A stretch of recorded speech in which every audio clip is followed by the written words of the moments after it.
Yo, I hope you guys are doing fantastic today. In this video, we're going to be going over some PvE basics in New World. This is going to be a beginner's guide for PvE mechanics in the game. There's a lot of different mechanics to consider whenever you start jumping into doing expeditions and whenever you're working your way up to in-game expeditions and doing mutated expeditions. So we're going to go over kind of a guideline, things to consider, things you need to know, how PvE works in the game. That's what this video is for. Later on, we're going to be posting a how to gear your character up for in-game PvE. We're going to talk about tanking mechanics in a separate video, kind of where you need to position yourself, what a tank should be doing in PvE, and we'll talk about specific builds, etc. moving forward in some future videos, and we'll get a little bit more advanced with some other things later on. We're just going to start right here at the basics and then move forward from here. So when you're engaging in PvE in New World, we're talking primarily expeditions here. There's several different factors of gameplay you're going to want to consider. Every mob in New World belongs to a family of mobs, and each family of mob has a specific weakness and resistance to specific damage types. That's changing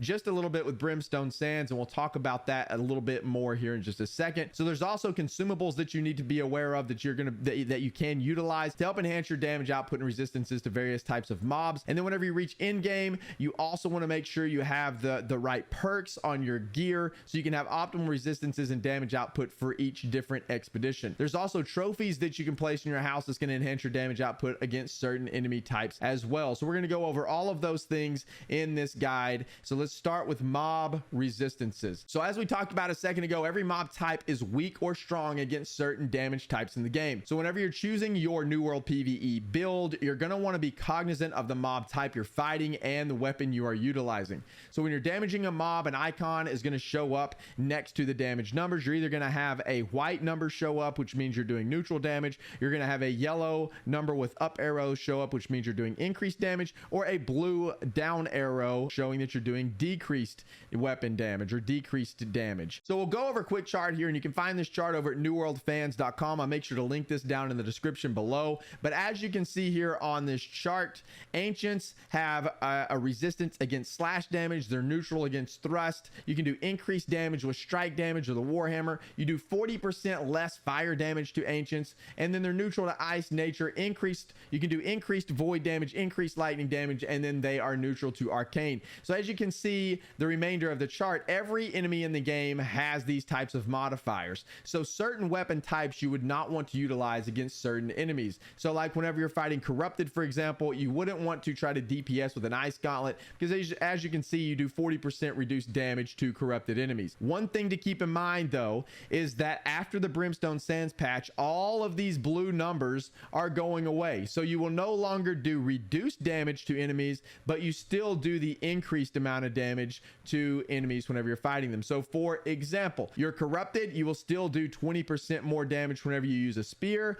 but if you use a warhammer, instead of doing reduced damage, you will now do neutral damage with strike damage. And if you use an ice gauntlet, you will now do neutral damage instead of 40% reduced damage. That's coming in after the Brimstone patch goes live, so just be aware that that change is coming. But for now on live, this is still currently how it works. Now that you know about the damage types against every enemy, let's talk about gem choice, because slotting the correct gems in your armor and weapons is very important to get the optimal damage output and optimal mitigation against the mob types. So first of all, if you're a tank, you just want to slot carnelians in your weapons so you can continue to draw aggro. There are some more advanced builds that maybe you only want to slot one carnelian, etc. We can get into that in another tanking video, but just as a general rule of thumb, the very basics, if you are brand new, you want to slot carnelians in both of your weapons that have taunt on them so that you can maintain aggro of the mobs. Very important. If you don't have carnelians in your weapons as a tank, you're not going to be able to utilize your taunt abilities. It's just not going to work.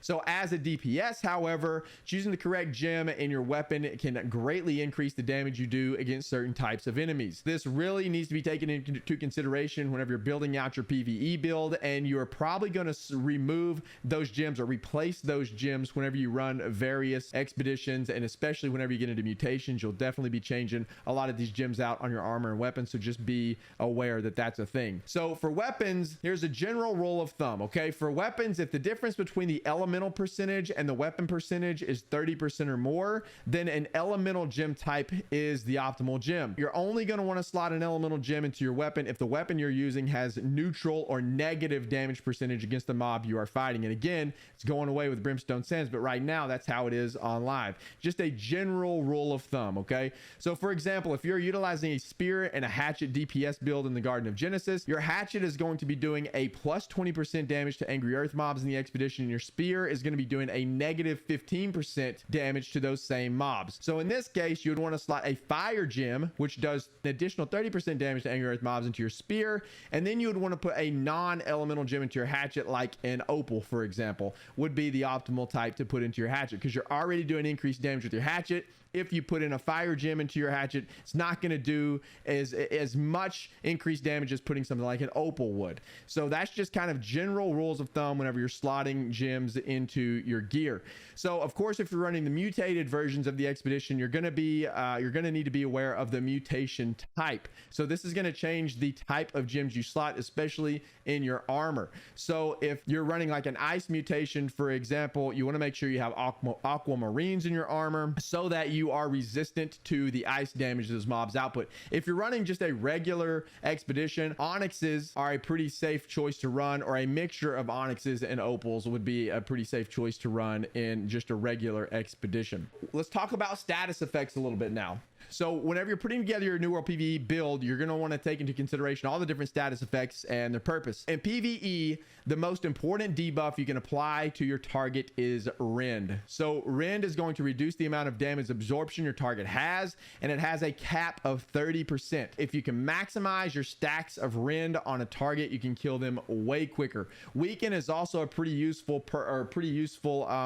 status effect that you can apply to enemies. It definitely helps some, but Rend is by far the most important thing in PvE. So just make sure your group, or you as a DPS, has some sort of rend, so you can rend your target, and spear is a fantastic weapon for this. Make sure you rend your target so that you can do maximum DPS. So we have a full list of status effects on newworldfans.com. I'll make sure to link that full list as well, but just know that rend is a thing.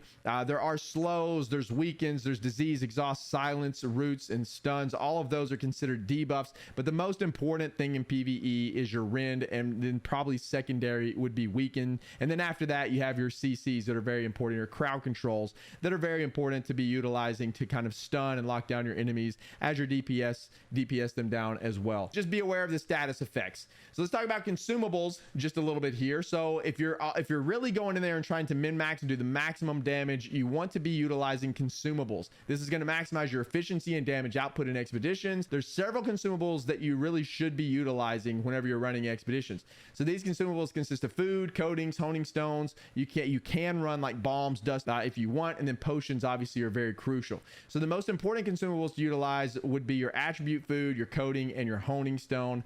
And then the remaining consumables are useful to have on hand but not required, except for potions as well. Potions are very important too. There's different tiers of each item. So you have like infused coatings. If you get an infused coating, this is a tier 5 version of a coating. You don't necessarily have to use the tier 5. They can be kind of expensive, but if you get the tier 5 coating, you're going to be doing plus 15% damage to a specific mob type. So there is a coating for each mob. So there's like an ancient infused coating, there's an angry earth infused coating, there's a corrupted infused coating, and so on. Now what you need to take note of is that you need to apply a coating to each of your weapons. So you would need to apply a coating to, like if you're running spear hatchet, for example, apply it to your hatchet, then you need to switch to your back bar, use another coating to apply it to that weapon as well. So you have to use that on both weapons. It coats your weapon with the coating, and then you do increased damage to those mob types. The duration on those things is 40 minutes if you have an infused version. There's also honing stones. Honing stones are very important if you're trying to pump out maximum DPS as well. They increase your weapon damage by 7% if you're using a powerful version of the honing stone.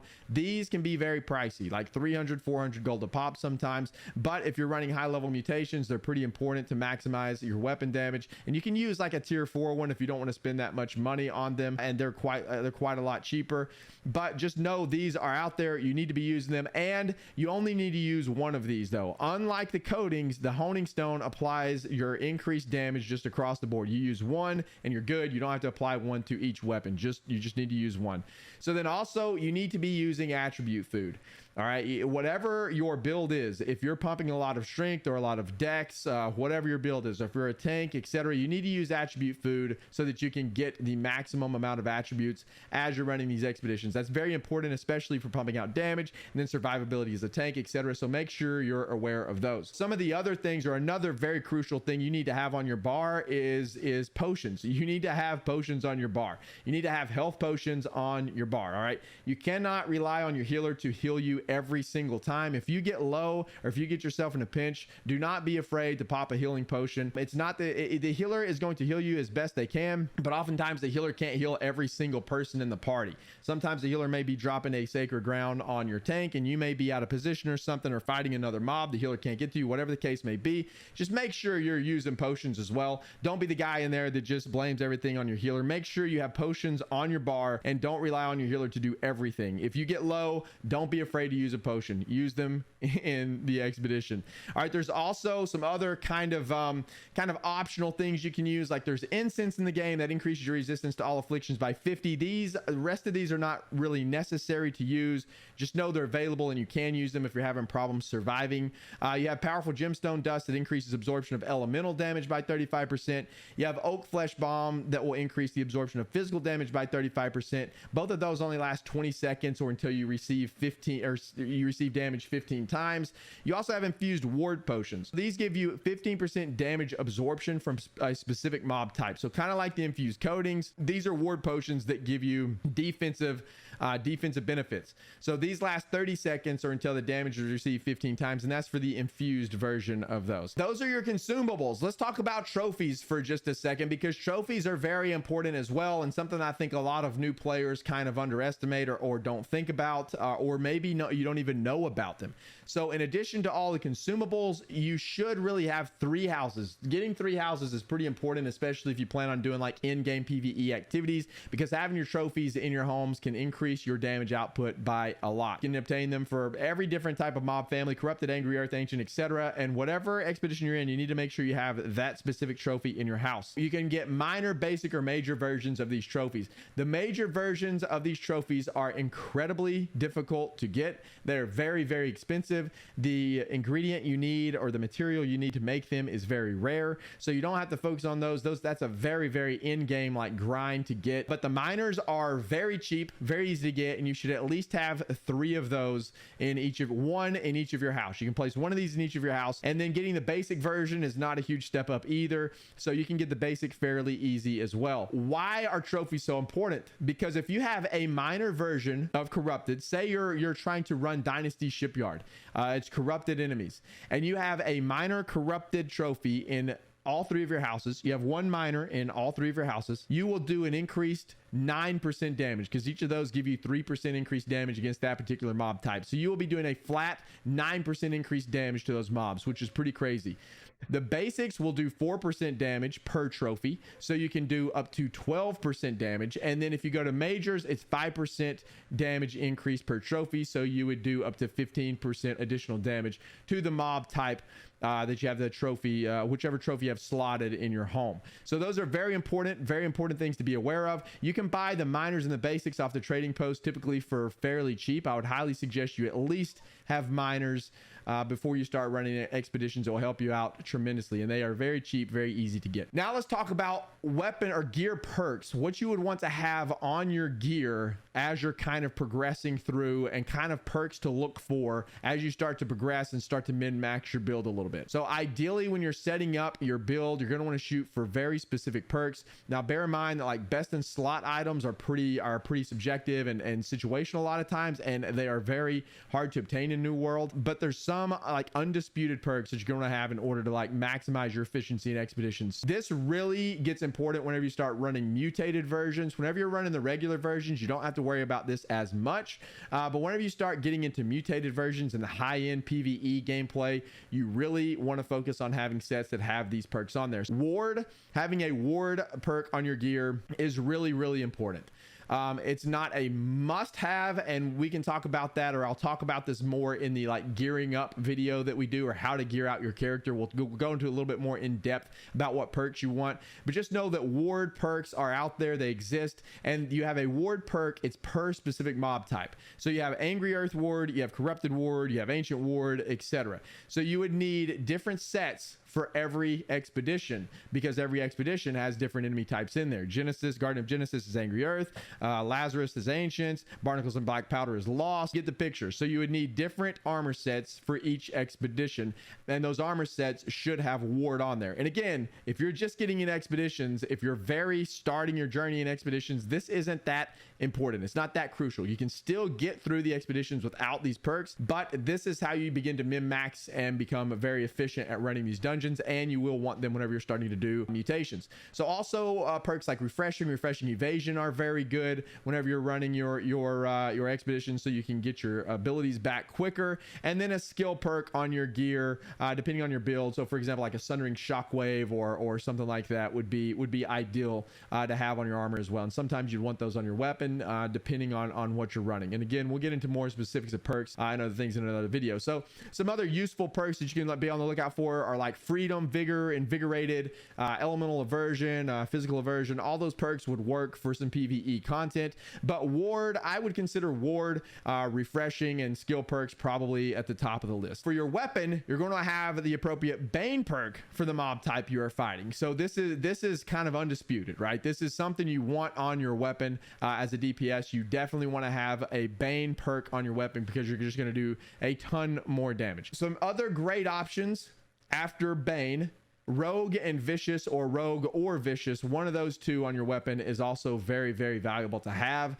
You'll do quite a lot of increased damage. But some other great ones that you could have on your weapon is like Keenly Empowered, Thwarting Strikes would be very good if you're running a 300 strength build. That's kind of a really, really good one. Keenly Jagged, Mortal Empowerment, Life Stealing, all of those could be decent on your weapon. So just be on the lookout of those. Or some chain perks can also be decent there as well. These also are based on your role in the expedition, and we'll do some videos for some builds as well. We also have some builds up on newworldfans.com that outline all of this stuff too, and I can link a few of those builds for you guys as well in the description below. But this video was just meant to really hone in some of the basics, some of the things that you guys needed to be aware of, and some of the basic premises of PvE. So hopefully this kind of outlines some of the things, shed some light on some of the things that maybe you didn't know if you're just starting your journey, or just trying to figure out how to build out your character, or what you needed to do to get into PvE. Hopefully this helps you out a little bit. But that's it for this video. We will be posting more PvE videos coming soon. If you guys got something out of this video and you enjoyed it, please make sure to like and subscribe. I greatly appreciate it. We do have some more advanced PvE stuff coming up. This one, I get this question asked all the time, so I wanted to make sure I answered it. How do I get started with PvE? What do I need to do? So I wanted to put together this really quick beginner's guide and show you guys, what's out there, what you need to be looking for to get started in the PvE world of New World. So thank you guys again for watching. I greatly appreciate it. If you enjoyed it, make sure to like and subscribe. Let me know in the comments below. Are you just starting your journey as a PvE person? Are you trying to get into expeditions? Have you ran a ton of expeditions? And did I miss anything? If I missed anything in this video, please help me out. Post it in the comments below so we can inform everyone, or all the new players, try to help them out as best we can and give them the best information that we can give them. Thank you guys again. I appreciate the heck out of you guys. If you want to continue the conversation or come hang out more and chat live, come over to twitch.tv/BDLG. We're over there every Tuesday through Friday, 8 o'clock a.m. And that'll about do it. Thank you guys so much for hanging out. We'll see you in the next one.